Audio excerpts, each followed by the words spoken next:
Hey, welcome back. Sometimes the most terrifying things aren't found in the shadows of a dense forest or the winding alleys of a big city. Sometimes they're right out in the open, under a vast, unforgiving sky. Picture the Kansas prairie in the 1870s. Endless tall grass, a horizon that stretches forever, and a single, lonely trail leading west. For pioneers, that trail was a ribbon of hope. But for at least 11 souls, it led to a small, unassuming cabin just off the road, where the promise of a hot meal and a friendly face was the last thing they'd ever see.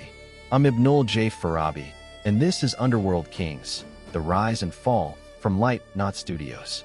Today, we're traveling to Labette County, Kansas, to unravel the story of America's first serial killer family. This is episode 38, The Bloody Benders, America's first serial killer family and the mystery of the Prairie. The family seemed ordinary enough at first. John Bender Sr., a grim, German-speaking man in his 60s, and his wife, a woman known only as Ma or Kate Bender. Then there were the younger two, John Jr. and Kate. Or were they? The relationships were always murky. Some said the younger Kate was actually John Sr.'s daughter. Others thought she was his wife. This ambiguity was their first weapon, a cloud of confusion that settled around them like prairie dust. They ran a small inn and general store along the Osage Trail, a vital artery for settlers, drifters, and lone travelers. It was a simple, one-room cabin with a canvas curtain dividing the space between the public store and the living quarters. And in that living quarters, right next to the curtain, was a trapdoor, hidden under a rug and a small table. Their method was chilling in its simplicity. The younger Kate was often the lure, described as attractive, charismatic, and even claiming spiritualist powers. She'd engage travelers in conversation. If a man seemed to be carrying money or was traveling alone, he'd be invited to sit at that small table for a meal. He'd take a seat, his back to that heavy canvas curtain.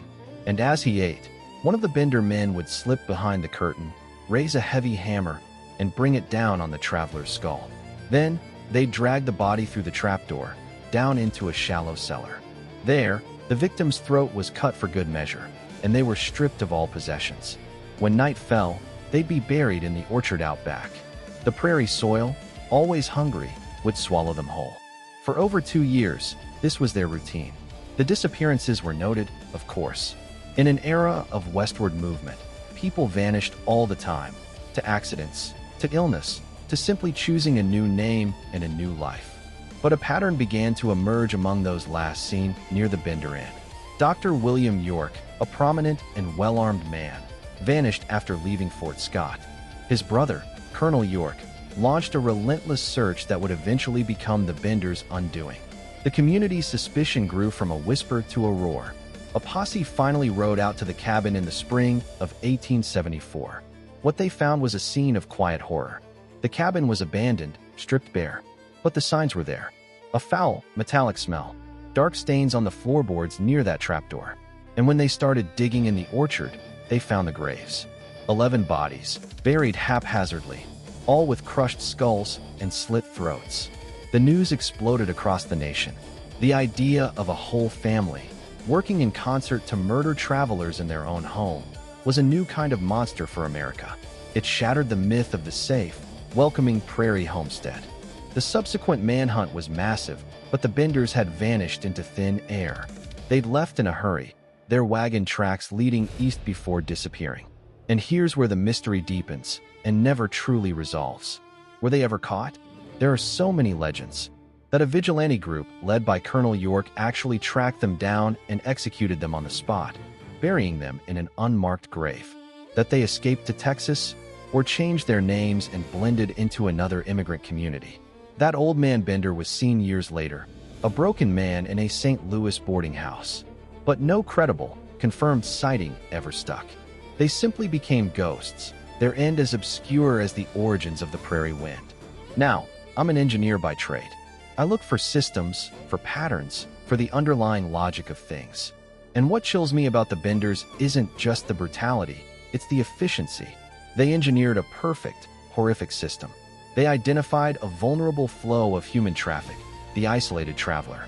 They created an attractive point of contact, the inn, They developed a repeatable, silent process. The lure, the position seat, the hammer blow, the disposal. They even had a revenue model. This wasn't a crime of passion, it was a family business. A startup from hell, operating on the American frontier.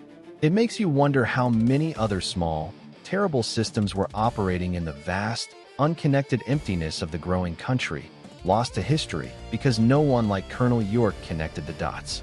That's the lasting legacy of the Bloody Benders. They forced a change in the American psyche.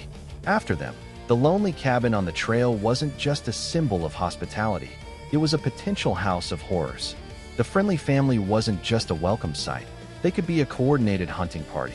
They injected a fundamental, lasting paranoia into the dream of the open road.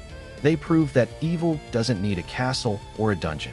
It can thrive in a 10-foot by 12-foot room, with a kettle on the stove and a smile on its face. So, what do we take from this grim chapter?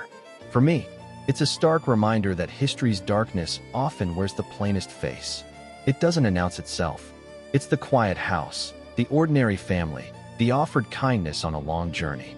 The Benders exploited the very trust that holds a scattered society together. And in their escape, they left behind a question that is, in some ways, more haunting than any answer. That in the vastness of this country, some monsters just walked away, their story forever unfinished, buried under the same prairie that swallowed their victims. Thank you for listening to this episode of Underworld Kings. If these stories of history's shadows captivate you, please make sure you're following or subscribed wherever you get your podcasts. Share it with a friend who loves a good, historical mystery. For more deep dives into the rise and fall of figures and families from the darker sides of history, visit our production home at Light Not Studios. That's lightnotstudios.com. I'm Ibnul J. Farabi. Until next time, take care.